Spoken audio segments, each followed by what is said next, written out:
Здравейте на всички, здравейте, скъпи мои приятели! Днес отново сме заедно.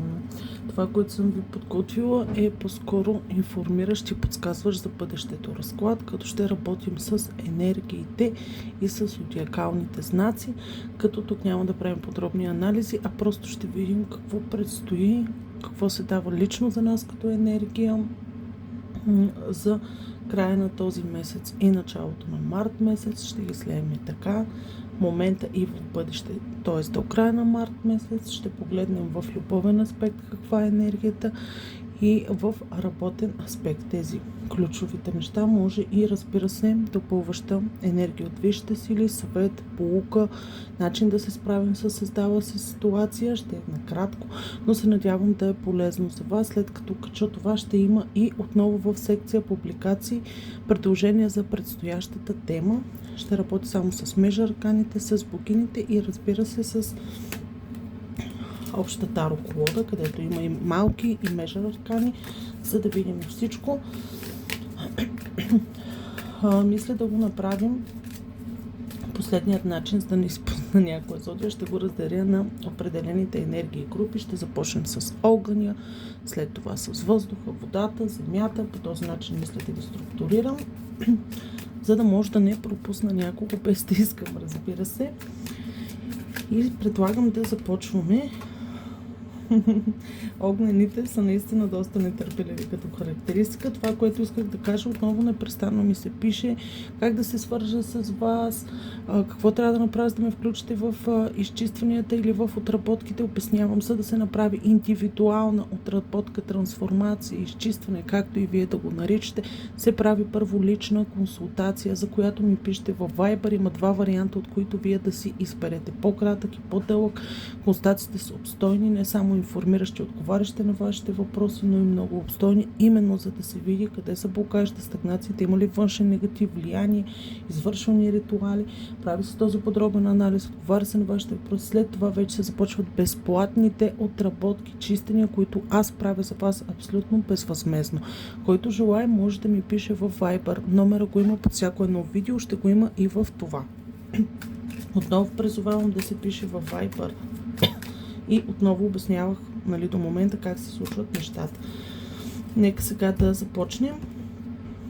За всяка зодия или зодиакален знак ще тегля по един межър аркан, ще обяснявам и след това вече ще кодирам и по една богиня. Нека сега да видим. Започваме с зодия Овен.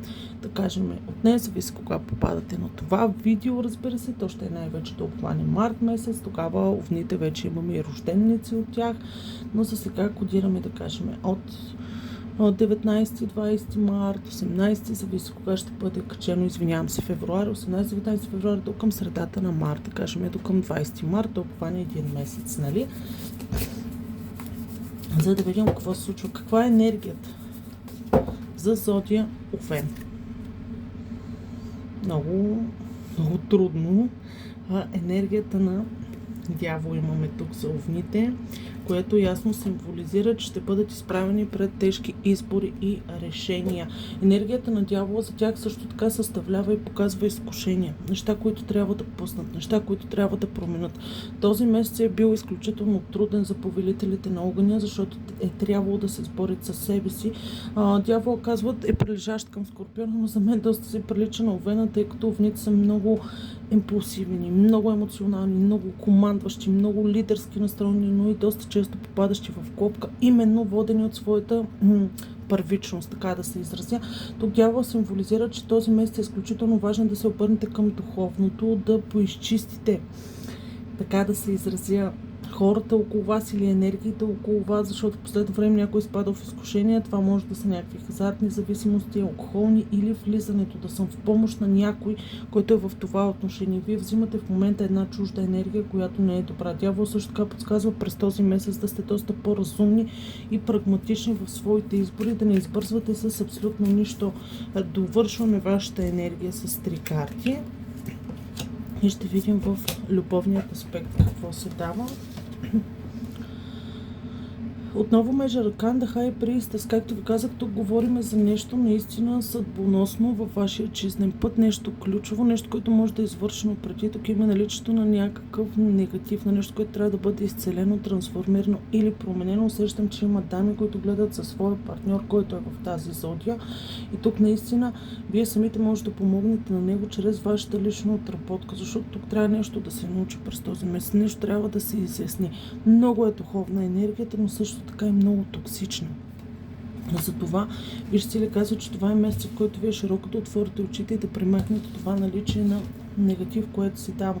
На фланца е вече изтощение на ранения човек, който живее в страхове. И тук се дават трудности през изминалата година. Началото на 2026 е започнала, как да кажа, с остри разклащания при вас, при някой е нарушен силно финансовия център, при други започват някакви здравословни оплаквания, сякаш изведнъж всичко се срива и това се дължи именно на тази енергия дявола, на отношения, които са токсични, нечисти или енергия, която вие получавате, помагайки на някой друг или приемайки някаква друга енергия, освен вашата. Нейна в Къпс говори за едно чувство на почти пълното задоволство. Ако да кажем в материален аспект или в социален кръг или в родови отношения има трудности, проблеми и негатив, то за някой от вас в интимен характер точно пък през този месец ще има възстановяване и много чиста емоция и енергия в връзката ви с вашият интимен партньор. Но всичко това е по-скоро предупредително, с идеята да се направи нещо. Това не се случва в момента. За повечето от вас то вече се е случило и е време да бъде променено и отработено. Нека да видим енергията на любовта. Каква ще е от 18 февруари, простете, към 18 марта. Ето вижте какво се дава. Както обясних, за някой ще има възстановяване, ще има синхрон, ще има любов, но тук имаме страхове. Самата ви връзка се дава, че е изключително трудна. Повечето тук може да са огнени мъже и да имате едни земни водни дами, които гледат за тях, Дева, Рак, Скорпион, такава енергия усеща. Или вие самата да сте огнена, партньорът до вас и да има огнени характеристики, но да е в по-земните енергии. Това, което се дава е, че трябва да се изговорят неща от минало, че трябва да се стигне до истинност. Имате страх да се пуснете. Тук говорим за много силна връзка при тези овни. Връзка, от която аз се страхувам да пусна теб, страхувам се да пусна тази любов, но се чувствам в съда. Постоянни конкуренции, обиди, обвинения са неща от миналото. Съветът, наставление, че ще го видим малко по-късно. Тук вижте ли казва, че това е много силна любов, която може да достигне до 10 пентакли. Пълното щастие. Към началото на март месец се дават много възстановяване на отношенията. Тези от вас може да има и хора, които са разведени, разделени, да има предпоставка за събиране, за обединяване отново. Тук искам да сложа едно напътствие или подсказка от фишата си, но се дава, че в любовен център вие трябва да сте много открити, отдадени и да не се страхувате да разговаряте, да разрешите ситуации от миналото. Page of Swords е подсказката, която ни показва тук: имам да уча уроци. Съпротивлявате се към нещо, вие не искате да го приемете, но е време да приемете тази позиция или понякога по-ниска енергия във връзката, защото за вас лидерството, това да съм над други или над партньора е жизненно важно. Тук имате нужда от този съвет, от тази помощ, която партньорът се опитва да даде. Дори вие да не я осъзнавате. По този начин да осъзнавате като опит за командване или контролиране на вашата личност. Нека да видим в финансов център или материален кръг. Добре. Тук в финансовия център отново имаме два Major Arcana и отново ще следват семейство. Това символизира, че имате да черят много пътувания, промени. През този месец много от вас ще им се налага да пътуват често и това ще е свързано с работата, което ще е градивно в бъдеще. Но проблемът е, че тези чести пътувания могат да доведат до трудности в семейството. Трябва да успеете да балансирате работа и семейство или работа, интимен партньор, за да може да имаме щастливи отношения, здравословни. Другото, което се дава по силата, ще бъдете изправени пред избор. Някой може да остави нещо в миналото, свързано с кариера и да предприеме нов път. На някой се дава мисли за пътуване извън страната или започва на работа в чужбина, прибиране оттам за друго, но събиране с семейство. Друго, което усещам тук е, че очаквайте някакво събиране. Може да е с някой от рода, може да е цялото семейство да пътува някъде, добри емоции си дават, работният аспект изглежда стабилен, до момента е бил разклатен. От вашата личностна сила и самозаявяване зависи до къде може да стигнете през този един месец. Колкото повече активирате своята енергия, толкова по-успешен ще е месеца за вас. Дават си поводи за празници, веселие и стабилност в финансов център. Какво казват богините на Овните?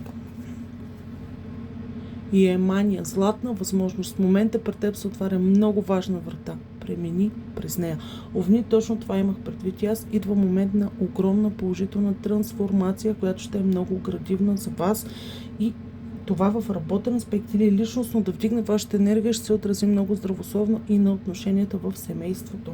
Това е за Овните. Надявам се да съм била изчерпателна. Отделям тук тази богиня, ще изтеглим друга. Също така, сега ще видим и енергията на последващата огнена зодия. Това е зодията Лъв. Нека да видим за лъвчетата, рожденици през лятото, но сега ще погледнем вас. Ще видим какъв е пътят, енергията от, да кажем, 18-19 февруари до към 18-19 март 2026 година. О, някакво съпротивление има във вас. Сякаш искам да знам, но се страхувам да чуя. Чак се обърна една карта, една енергия. Нека да видим вашата карта. The High Priestess. Отново, извинете, много духовен заряд. Понякога силно усещам тези неща, както в момента усетих, че огнените са призовани през този месец, може би през 3 месеца на новата година, да са свръх духовно активни. Тук трябва да се случат и ни резки промени, ни категорични промени. The High Priestess са дамите, които са в зодия Лъв или асцендент в Лъв, също отговаря за вас. Това символизира духовно събуждане, втигане на здравословната женска енергия. Има две женски енергии в Таро и това са императрицата и The High Priestess. Разликата е, че The High Priestess е нашата душа, нашата интуиция, нашето усещане, нашите чувства. А императрицата е по-скоро духовното, не толкова, но материалното, менталното тяло, умът, разумът и физическото тяло. Тук The High Priestess ни подсказва, че ще има период на разучаване, на учене, на промени. Също така обаче се усеща, че има дами, които тук имат и много водна енергия, рачешка енергия, силната интуиция. Може да имате рак в асцендент или в луна, пък вие да сте Лъв, може и да е обратното. Тук се дава, че трябва да получите нови знания, а други от вас се страхуват да видят какво предстои, какво ще се случи. Има някакъв стоп, има някакви ограничения, които се поставят. Това го видях още докато разбивахме енергията. Нека да видим. Тук в любовта ще има признания, ще има щастие. Отново имате межа ръкани и вие на лъвчета. Предупреждението е за внимание. Голямо внимание, голям удивителен, предпазване от външните влияния, от хората, от думи, от говорене, от манипулации, свързани с вашата връзка. През този месец може да има някакво разкритие, което да ви разтърси в неположителен аспект, но това е градивно за бъдещето. Да Judgment, кармата или събуждането говори, че тази година е силно кармична за вас, за тези, които се откриват тук в това, което аз разказвам в момента. Това е година, в която вие трябва да категорично отработите връзката, да дадете нов път, нов шанс, ново начало. Тук има една родова тежест, която се дава, но другото по Крадеца и Лъжеца показва, че вие не само нямате доверие към партньора, но постоянно го обръщате или опреквате в някакви изневерия или предателства. В миналото много от вас може да са получили наистина изневерия или предателство от своя партньор, но тук имаме стоп. Тази енергия в момента е спряна. Друго, което се дава е, че този месец ще е наистина много различен като емоционално и ментално усещане. Месец за събуждане, трансформиране, но и откриване, заявяване. Вие усещате, виждате нещата, не искате да ги наречете с истинските им имена, не искате да пуснете това. Има една сигурност, но едно осъждане вътре във вас. Постоянно сте в един противобой, който ви създава много трудна комуникация. Кармата тук наистина ни подсказва, че е време за големи промени. Готови или не, първите 3 месеца на тази година са много важни за вас. Още една информираща карта. Queen of Cups, казах ви, че тук имаме и много водни жени. Вие може да сте рак или скорпион, но това да е ваш асцендент и да гледате в момента. И многото важно тук, което искам да кажа по Queen of Cups, е безусловната любов, грижата, емпатията, отношението. Това е и много силната женска енергия. Вижте ли, съветва да влезете в своя личен център, да излезете малко от по-мъжката енергия, която сте развили през последните години, или най-вече във вашата интимна връзка, да се върнете към себе си. Тогава, за да изчистите негатива, защото тук има негатив, има някой, който ви върти, някой, който клюкари, завижда, обижда или извършва някакви ритуали, нещо, което блокира вашия жизнен път. И през този месец вие явно ще го усетите, научите или разберете по някакъв начин, за да може да продължите по чист път, по ново начало напред.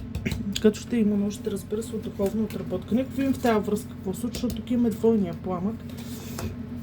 Енергията на връзката за лъвовете през месеца. Добре. Да. Приливи и отливи ви очакват през този един месец, като водещата енергия е нестабилна. Ще има моменти, в които ще усетите подкрепата, баланса, отношението. Има Six of Pentacles. Давам, получавам, пълното вселенско правило за даване и получаване, или вселенския закон за единство, за цялост, така да се изразя, но имаме и Nine of Cups, което видяхме и при Овните. Това отново ни символизира почти пълното щастие. Има нещо дефицитно. Триафлант от своя страна символизира едни страхове, неприключване с миналото, тежести, които носите, предателства или емоции, които все още изглеждат важни за вас, но всъщност те блокират вашия сегашен път и бъдещия такъв. Вкарвате една негативна самоенергия в своя живот и по този начин вие не можете да продължите напред. Стагнирате цялата връзка. Тук се дава, че тя може да е успешна. Последна информираща карта. The High Priestess. Имаме и императрицата и The High Priestess. Двете най-женски енергии. Лъвове, дами лъвове, събудете се, влезте си в женския център. Тук имаме ново начало. За някой може да чуе за щастливи събития, желание за детенце да се сбъдне през тази година. За други се дава център на самоизграждане, но в любовта вие трябва да влезнете в роля императрица. Това казват висшите сили. Нека сега да видим центъра на работата. Малко насляпо се играе. Една несигурност е имало, една стагнация и при вас се дават доста пътувания, както при овните, но разликата тук при огънята е пълното щастие. Това означава, че вие трябва да намерите златната среда или центъра, за да можете да чувствате удовлетворени. Работа няма да липсва. Колкото повече вдигнете енергията и влезете в своето, толкова по-ясни ще ви станат нещата. В момента доста от лъвовете се чувстват като в капан, като в клетка, нещо, което не е присъщо за тях и те не могат просто да се фокусират, не могат да центрират енергията. С това в работен аспект се дават нови планови избори, може да разширите дейността и добри материални постъпления.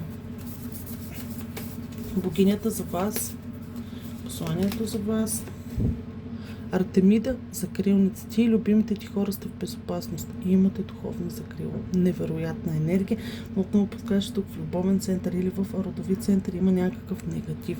Нещо, над което трябва да наблегнете, да видите, да отработите, за да се продължи напред. Това беше за всички повелители на лъвската енергия. Сега преминавам към последната от огнените. Това са стрелците за периода, пак повтарям, 18 февруари, 18 до 20 някъде март. Какво ви очаква?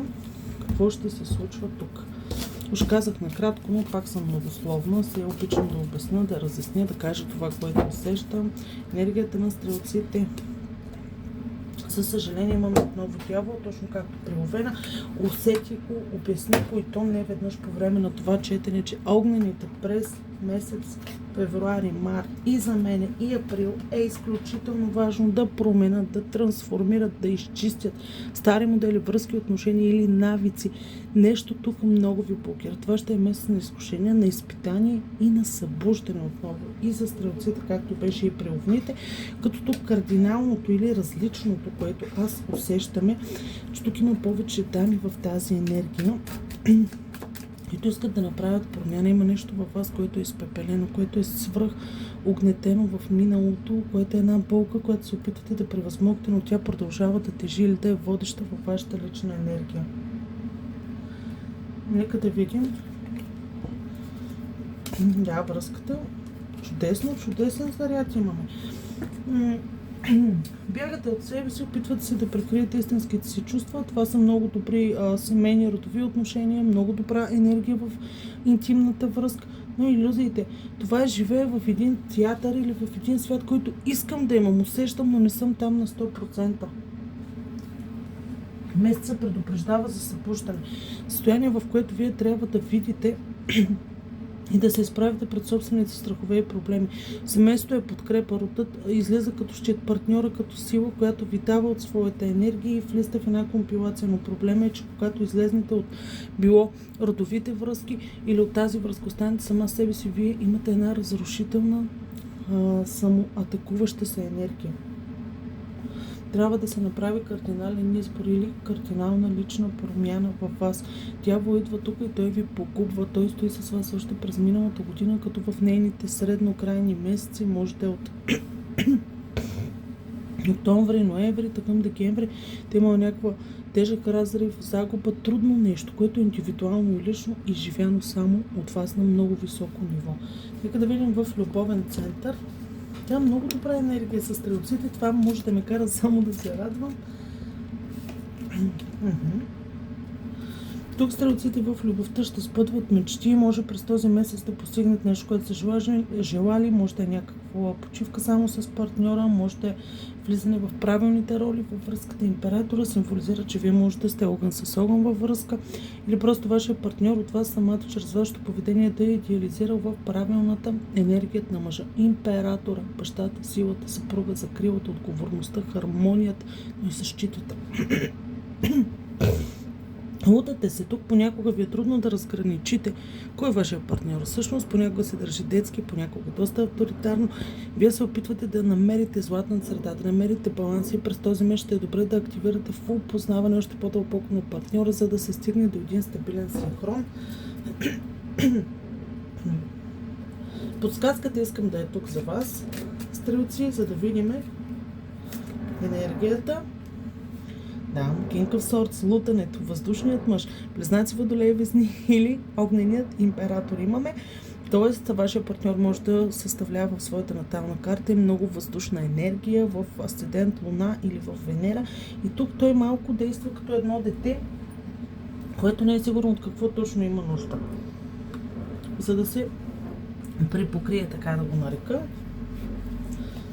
Но добра ще е енергията в любовта, но трябва да наблюдате повече опознавателен модел в работата. Някой може да започне нова работа или да израства вече в йерархията, в която се намира. В работния аспект вие ще се развихрете. Там сте себе си напълно, там ще има градивност, ще има успехи и много добра енергия за стрелци. Този месец ще е много важен за вас наистина. Той ще донесе в бъдеще, не на този етап, но в бъдеще добри постъпления, не само в материален характер. Като цяло за вашата личност, ако успеете да излезете енергия дявол и в вашият интимен аспект. Богинята за вас излиза Дана, най-висшата жрица. Ти имаш свещено познание, което може да помогне на другите чрез твоето духовно учение. Раздавайте своите знания. Това ви съветват висши цели. Повярвайте в себе си и възстановете енергията. Това беше с огнената стихия. Приключихме и преминаваме към въздушната. Като в въздушната енергия ще видим енергията на зодия Близнаци, Водолей или Везни. Но знаете ли какво се чуди? Тъй като видеото става прекалено дълго. Дали да не го направим на части? Да пуснем сега огнената енергия, след това да имате въздушната, след това водната, да ги направя различни, защото наистина става доста дълго и наистина смятам, че ще е по-добре така да ги кача на части. С това, че ще финализираме сега с огнената стихия това видео. Мислех да е по 2-3 минутки, но виждате, че давам доста повече информация. И ще се опитам в рамките на деня да кача всичките видеа за всичките зодии. Моля да харесате, ако желаете да споделяте, ако усещате, че някой има нужда от това, да споделяте и пресподеляте. Очаквайте и следващите стихии.